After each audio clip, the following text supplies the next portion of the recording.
Good morning. Welcome to Market Wake Up. My name is Jordan. This is John, and you're in the one-stop shop to get you up to date with everything you need to know ahead of your trading day. We're going to break down the macro mumbo jumbo today. We're going to have an honest conversation, John. We're going to have an honest conversation about the Japanese yen and the Bank of Japan. I'm going to share a little bit of insight into what I think is going to happen and where I'm going to position myself for it. So without further ado, let's get in to Market Wake Up.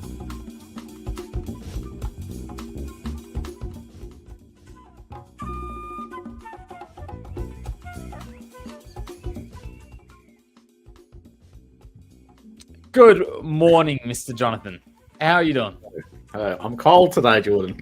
I'm cold. I'm so cold.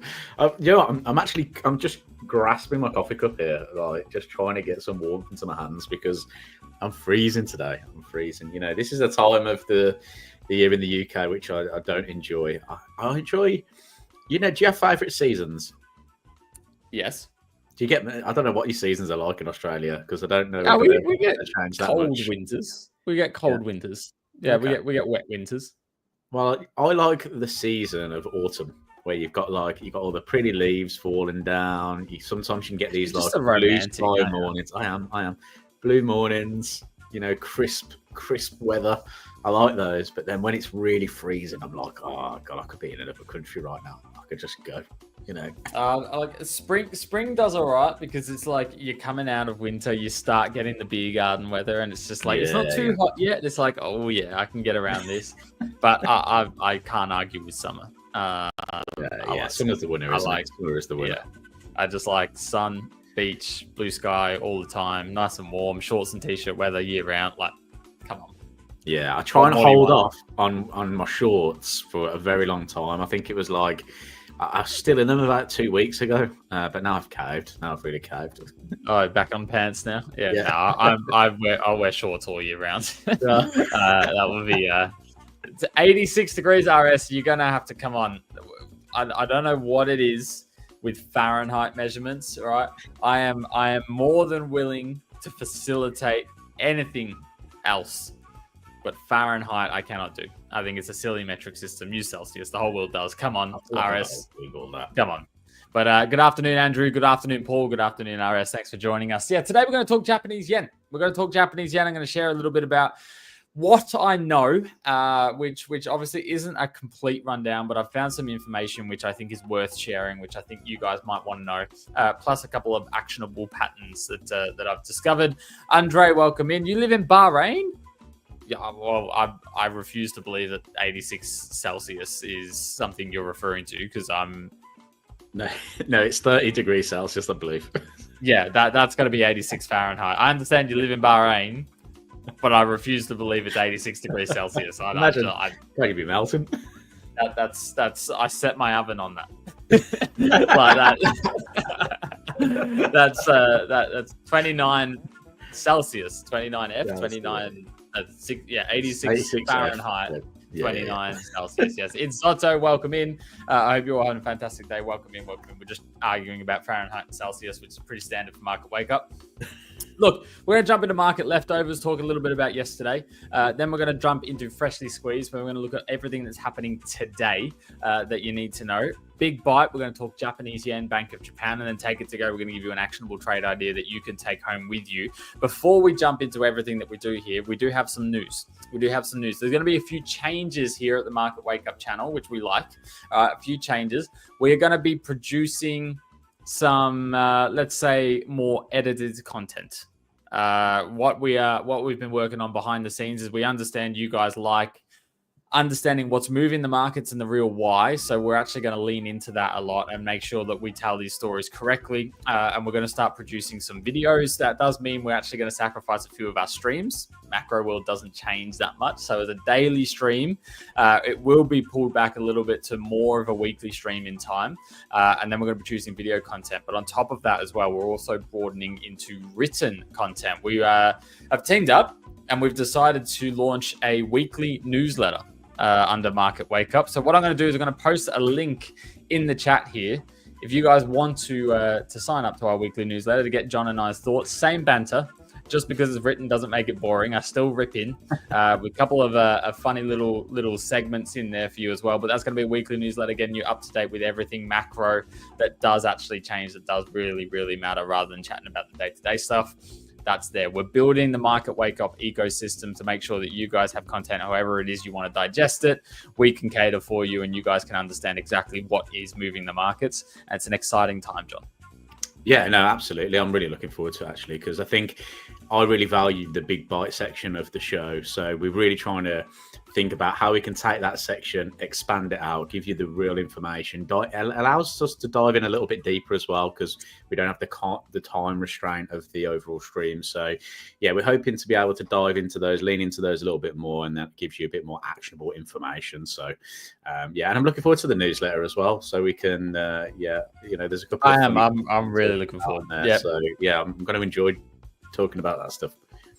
Yeah, I mean, we like macro stuff. We do analysis. You come here for the big bite, right? The banter and the big bite, and that's exactly it. We can now spend, 4 or 5 days of pure analysis into one piece of content and present it in a proper way that is entertaining and easy to understand. And that's the value we want to deliver for you guys. So hopefully you guys will get to see a concept of that soon and see the direction that we're heading and take part in it as well, because we wouldn't be here if it wasn't for you guys.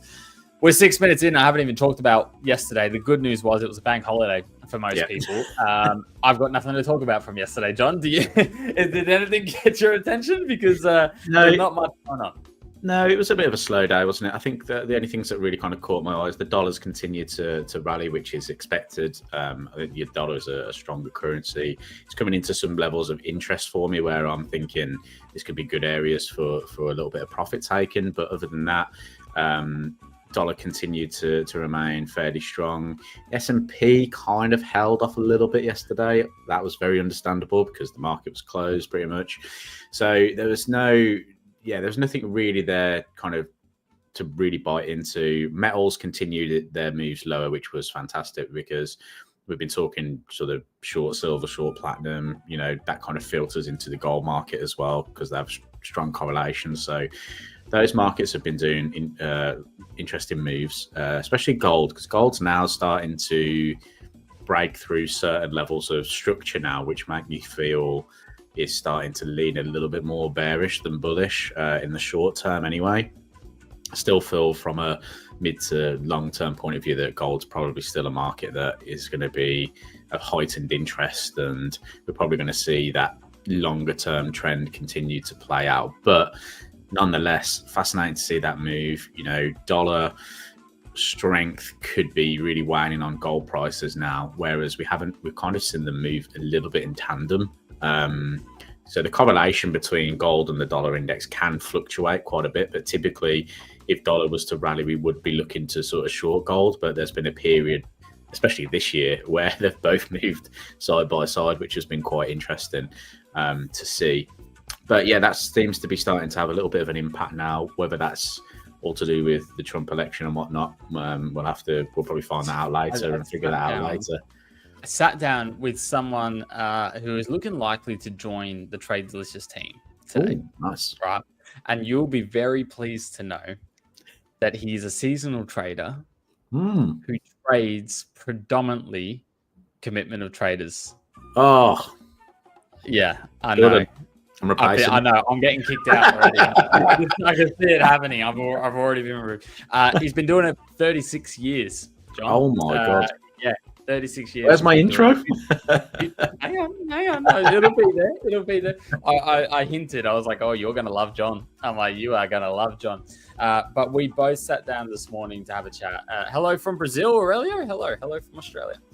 We both sat down this morning to have a chat, and we both just bred a sigh of release that the election is finally done. Because we're sick of talking about it, we're sick of hearing it, and we're sick of trading it. It's like, it's finally done. Everyone's panicking. No, what's Trump going to do? He goes, I don't care. I can get back on the seasonals. I can get back into commodities. I can have a look at...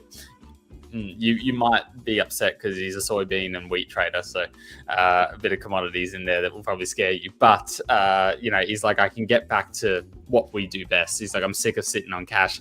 I feel the same way. Moving into this election, I've just been sitting here like this. risk off kind of, it's finally out of the way. I can now go to the euro. I can take bets with John on US dollar CAD, which is evidently going my way because why wouldn't it? We can really start milking money from the market to get away from this election talk. Yeah, I must admit the trading from my side of thing has been very limited, especially at the start of this month. Last month I had an okay month. I kind of recovered what I did in August, which wasn't great. So I recovered that and some, which was nice, because September I did 0 as well. So November I'm kind of sitting here, still kind of sitting on I've sat on the sidelines a little bit. Like I said, I've talked about sort of the platinum silver shorts that I've liked.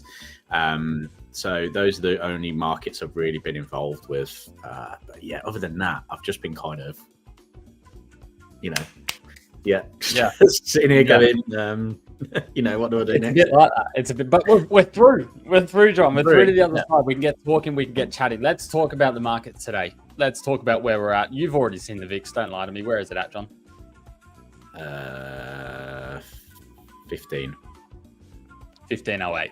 1508 is where we're sitting. I was going to bring it up. I had it up, but I brought this up instead. Don't know why US dollar CAD is on my screen right now, but one thing I can tell you is this morning it's been very bullish. It looks like it's getting above in around, but I don't know why I'm talking about that. That's not overly relevant. Yeah, I don't know why you're talking about that either, to be honest. VIX 1508 is where we're at today. Still very steady. This is going to remain flat for a little bit, in my opinion. In my humble opinion, I think we're going to remain flat for a little bit just as we get up. Market, wake up before you go. Hello, everyone. Market, I think you're singing. Wake me up before you go. That's a Market, that's a Wham song. That doesn't work though, does it? Kind of not. Wake up before you go. Like I respect it. Like I'm loving it, but I'm trying to sing that should be our new theme tune. Mark, I don't know how to sing it. Like it doesn't. Can you fit. sing? Voice of an angel, John. Voice of an angel. Yeah, an angel without a throat, but a voice. Let's get up to date with where prices are at. Obviously, the VIX is down. We are expecting slower conditions in terms of unpredictability, in terms of directional. I don't think you can say slower conditions because look at what the market's been doing. But a bit of a red day to start the day in pre-market conditions, moving into the European session now and later on into the US session. Aussie dollar's lost a bit of value, 0.5%. The euro's down 0.3%. The pound's down 0.5%. US dollar CAD's up 0.24%. US dollar Japanese yen is up 0.15. The XJO, or the Oz 200, is down 0.5%. The DAX is down 0.8%. The Nikkei is down 0.5%. The FTSE is down 0.6%. And the S&P 500 is relatively unchanged pre-market conditions. Coffee is up 1%. Gold's down 0.75%. Nat gas up 0.75%. Nat gas still actually holding its nice little climb up here today, which is quite interesting to see. Silver's down 1%. Sugar's down 0.35%. This is silver here. You can see falling off those 35 levels. Didn't quite hit the 35, but we are starting to take that downturn right the way back into the 30s now. Forecasting personally, John, that I do think we can get back into those high 20s. I do think that could be an interesting area. Yeah. Sugar is down 0.2 and oil is relatively unchanged. Bitcoin up 0.4, Ethereum up 0.3. And then looking across bond yields, relatively unchanged. Yeah, there's not a lot here to really kind of digest from that. It's actually quite nice in a way because I feel like markets are a little bit more normal to what I would expect, especially kind of the Trump situation and everything like that, where we talked about what could potentially happen. It's kind of it is happening. I can say kind of happening. It is happening, which is nice because there's been a lot of times this year where we've discussed things and it just seemed really out of sync. The market seemed really out of sync with what was going on. So yeah, I mean, we talked about the idea that the VIX would be falling after the election. It is, it's gapping lower. It's continuing to push lower. Stock markets, US equities in particular, continuing to break into all-time highs. So I think for me, it's still, still like the idea of long indices at the moment. Looking potentially at a long crypto play. If we can get some pullbacks would be nice, because I think those markets are going to continue to push higher. And yeah, interesting the Australian dollar though, because we did over the election period, Aussie US dollar actually climbed a little bit, and it got batted down pretty quickly because the following day China came out with stimulus, and it was a bit of a fluff stimulus. Yeah, and it's just eradicated those gains and some. So I think the Australian dollar is still very much under pressure from what's going on in the China situation. Market's still happy to sell rallies on Aussie at the moment. But if you look at the Australian dollar across the board, it's not doing too bad. You know, we talked about the idea that the RBA holding interest rates. They're probably one of the only central banks that are at that position right now. And, you know, typically as macro traders, you'd be looking for some kind of differentials in the policies. And the one difference in the policy really is that the RBA are holding interest rates. They are a little bit more on the side of looking at those inflation rates still, and the fact that they're still a little bit higher on the core side of things. So to me, that is a market which I felt was, okay, well, the Australian dollar, if you take China out of the picture, you can't, unfortunately, but if you were to take China out of the picture, they'd actually probably be doing okay. The currency at least would probably be gaining more value than what it is. But this huge trading partner of China is really having a knock-on effect on the Australian dollar at the moment. So unfortunately, the stimulus from China is not great, and it's not very supportive, and that's having a bit of an impact on what's going on in that kind of market. So Aussie shorts at the moment still look pretty good. Yeah, hard to argue. There's not much I could really add. It is we're heavily weighted with China. With Trump winning the election, it's probably not best case scenario either. So there are a little bit of worry that inflation might re-spark if tariffs are introduced. So yeah, I don't see the RBA cutting rates anytime soon. We're already forecasted to hold on till March 2025, if not longer now, which is an interesting one. Claimant count change came out today. Another revision. Before we talk about today's number, let's talk about last month's number. Another revision, which is quite a large one. They said they came at like 30K last time and then revised it right the way back to 10. The time before that, they said it came at 30K and then revised it down to 0. Once again, do we actually care about the first release anymore, or should we just be waiting for revisions? Yeah, probably just waiting for revisions now. It's so wrong all the time. I talked about this a while ago. The UK Labour statistics is not one that you should particularly follow. They print it and then literally completely change the figure a month later. Yeah, so it's not been very accurate in the past either, but it's also not been very helpful at all. Like I said before, I'm pretty sure the ONS didn't release any statistics for like 6 months prior. So we didn't get like labour market statistics out of the UK for a long time. Interesting to see that it's come down though. That's probably a positive if you're thinking about what it means. You know, it's probably a positive for the pound. It basically means that less people are trying to claim, you know, unemployment benefits and whatnot. So that to me is, well, it would be positive for the labour force. To add to that too, your average earnings index up from 3.9 to 4.3, and the previous report also revised up to 3.9. So good news, right?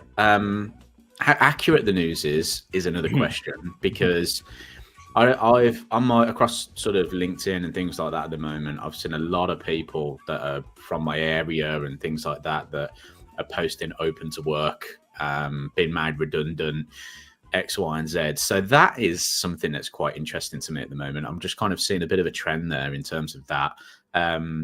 Again, I'm quite fortunate. I've got friends that work in recruitment, a lot of them. So I always kind of say, how's the job market looking out there? They're still pretty slow. The only one that I know is doing really well is a guy that kind of works with the US market as well, and he's getting loads of jobs in the US. So US market is probably looking a little bit better than the UK market when it comes to labour force. So yeah, just really interesting, because you get these statistics out, but when you can kind of speak to people that are in those industries, it can give you a little bit more of an insight. But how this will affect the pound in general, I still feel like the pound is a weaker currency at the moment. It is starting to show signs of fracture. We are breaking through key levels. We broke through the 1.3 handle. We've traded through that, kind of held there across the election as well. We've continued to drive lower. The budget from the UK is going to be something that wanes in on this a little bit, considering the fact that most UK taxpayers are now going to have to pay more tax. So that in itself could be a little bit of tightening in a way. For me, I'm trying to find supportiveness for the pound, and it's hard to do at the moment. You want to find supportiveness to the pound, put it against the euro. Yes, that is one market that I really like. I managed to catch a couple of shorts on that a while ago, and I still quite like that situation there because the euro. Go on. I was going to say it. The euro is in the bin, guys. It's in the bin. I need in the chat. Euro in the bin. I need a meme. I need a meme. Every time it's in the bin. It's in the bin. It's in the bin because I feel like I should have one of those things like on TradingView where the Dogecoin and the dog walks out. You know what I mean? I should get a little pop up of me coming up. Can I do emojis? Can I bring in an emoji? Yeah. But basically, what the situation in Europe is dire, especially from the German point of view. Germany, obviously, a market that is, it's the Eurozone's biggest economy. They're going through a real political uncertainty now at the moment, which is only going to add further pressure to the euro. So, I think you might even get away with the Euro Aussie play, although I don't necessarily like the Aussie may get stronger than the euro. Euro pound, euro dollars, you probably, that's where I would be more focused on, because I feel like those two markets would be more weighted to the downside. You've got real strength in the US dollar at the moment, real strength in the a stronger pound than the euro. I mean, great if you're from the UK and you want to go on holiday because you're probably getting better rates than you ever have for a long time. So that's a great segue. That's a great segue into today's big bite, right? Today I'm talking Japan. I'm talking the Japanese yen. If you do JXY, you'll find their currency index. The title of today's stream is the Japanese yen about to explode? Now, the beauty in this title, and the reason we've selected it, John, is because do I mean it's going to explode in a good way or a bad way? I'm waiting for you to tell me. Well, I don't have the answer, but what I do know is it's going to move, right? So I want to talk a little bit about the Japanese situation. Okay, they've got a new government come in. As we know, for a little while, the Bank of Japan have wanted higher interest rates, essentially because they find the currency is too weak. There are positives to having a weaker currency. Yes, this is something that's not spoken about very often. There are positives to having a weaker currency. You see, Japan is a very big manufacturing nation. It's a very big export nation. The problem is if their currency is very strong, it makes it more expensive for other nations, other countries, other currencies to buy the exports. It costs more because the exchange rate is not favorsome. Okay. So you get a government that wants a weaker currency because they can increase the demand and they can be more competitive with pricing for those exports. But you get a Bank of Japan that wants a stronger currency so they don't have to mess around with all the other bad things that come from it, right? Yeah. And it's kind of this seesaw effect. Now, usually we do see the governments back the Bank of Japan. The Bank of Japan is built for monetary policy.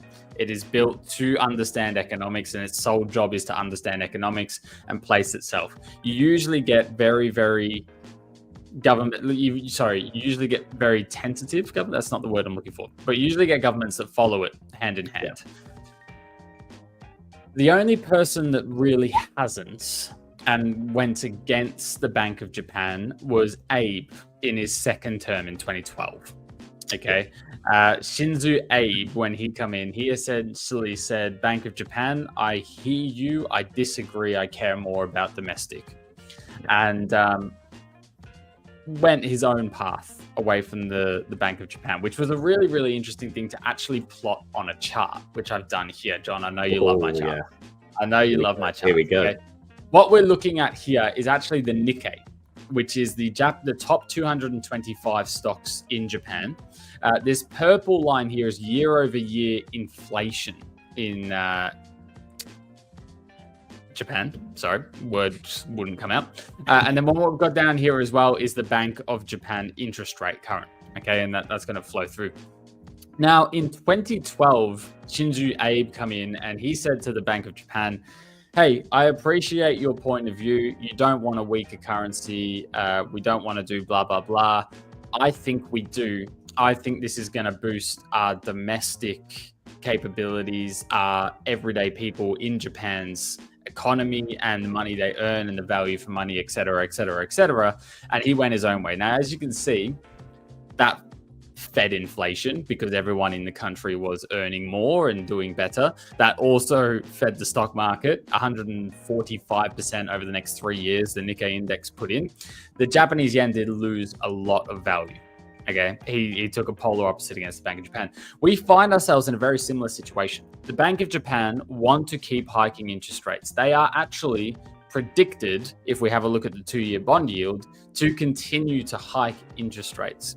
If you have a look at the situation in Japan, in particular, the manufacturing, the earnings index and everything like that, they cannot do that as a domestic economy. It is not a healthy thing to raise interest rates right now.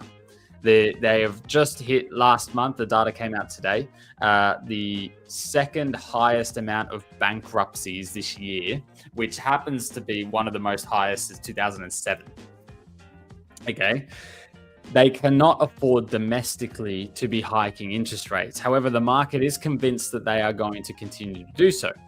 So it leads us with this question, with the new Prime Minister stepping in, is he going to back the Bank of Japan unwaveringly? Or is he going to do a Shinzo Abe and say, no, I care about my nation. I care about the people in the nation. We actually should go this way. And that's the up in the air. That's the explosion that we, so to speak. In the event that the new prime minister decides, no, I don't like what the Bank of Japan's doing, we can look at domestic and internal investments in Japan, and I think we can bear fruit. Nikkei index, things like that, I think are going to be good. If we can get positive trade agreements as well with America and the new Trump, maybe. If they back the Bank of Japan and they continue to hike interest rates the way they're forecasted to, the Japanese yen is not going to go well. I don't think it's going to work. To put it bluntly. I know they're trying to drive demand for the yen by hiking those interest rates. I don't think the world's going to buy it. So in both scenarios, I am leaning towards a short. I am leaning towards a weakness in the Japanese yen. Now, what I found really interesting about this is when you have a look at the inflation picture in Japan. I was reading an article earlier today that said back in, 2017, this foreign minister had traveled to Japan. He went out for lunch. It cost him 1,000 yen, which is about $10 for a nice sit-down lunch. Okay. He went back 3 years later. It cost him 2,000 yen. Okay. So it doubled. The cost of that lunch doubled. When you look at in-house inflation, we've all felt that recently. All right. We all know the cost of beer, the cost of food, everything, it's gone up. It doubled. Now, what he really found interesting is when he compared that to the interest rates, if you were spending both times with the US dollar, he went from spending $10 for that 1,000 yen to $13 for that 2,000 yen. So while for people in Japan, they were paying double what they usually pay, for tourists and other people, it was merely a 30% increase. It was a justifiable increase that wasn't too bad. The problem they have with that, it means the local currency, the local population fall behind. And that means, can you imagine now using the same yen to try and get to the US?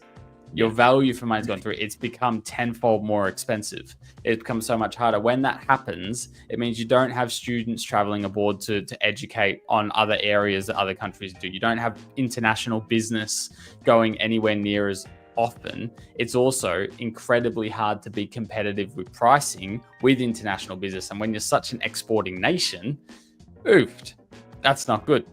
No.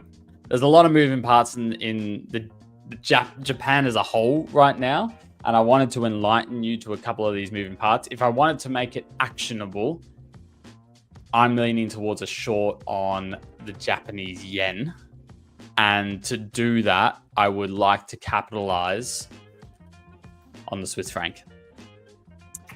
I would like to buy Swiss franc Japanese yen into early January 2025. I'm in favour of that, actually. I'm not going to come back on that. I'm actually in favour of that. Have you looked at the seasonals on the Swiss franc? I have. That is the main driver. That is the main driver. I was looking at, I like the idea of Japanese yen weakness. I was looking at the charts that are going to give me a favourable area. I couldn't find one. No. I couldn't find one. And then I saw Swiss franc Japanese yen seasonal chart and I went, oh, I think I've found my culprit. It's actually the one of the charts on my list. I mean, we did some analysis on dollar Swiss a while ago, and we were talking about longs dollar Swiss as well. And I don't know if you've looked at a dollar Swiss chart lately, but that has gone right through our targets and extended even further. But yeah, Swiss yen was another market that I was really looking at going into this week. Again, I just feel like the Swiss franc here, like you're showing, has got a really strong seasonal pattern as well. So I like this market. I like that market a lot. Yeah, Swiss franc Japanese yen, 75% win rate over 24 years. That's 18 wins, 6 losses, an average return of 2.77%. For the profitable outcomes? Sure. I can't use words today, John. For the profitable outcomes, that's an average return of 4.27% on that. And that's Swiss franc Japanese yen. I'm looking for Japanese yen weakness in the short term. Swiss franc obviously has a very, very strong correlation play into Christmas. This is something I find very attractive. Yes, I cannot agree more. All right, we ran out of time, so we can't jump in and take it to go. But, unless you've got a real quick one. No, okay. Sorry. So, what I want you guys to do in the meantime is head back to that link that I put in the chat just before. Just scroll up a little bit, subscribe to the newsletter, and we'll start producing a lot of content there. Make sure you're subscribed here with the notification bell on because you're going to get a video this week. You're going to get a video this week, I'm hoping this week, which is going to be very different to what you're used to seeing. We're going to break things down in a very elaborate way and a very entertaining way, and I'm really, really looking forward to it. John, have a fantastic trading day. Everyone else, be careful out there today. Most of the hard-hitting news, I think, is already passed, but trade safe, and we'll see you again on Friday. We're going to be back on Friday. Cheers.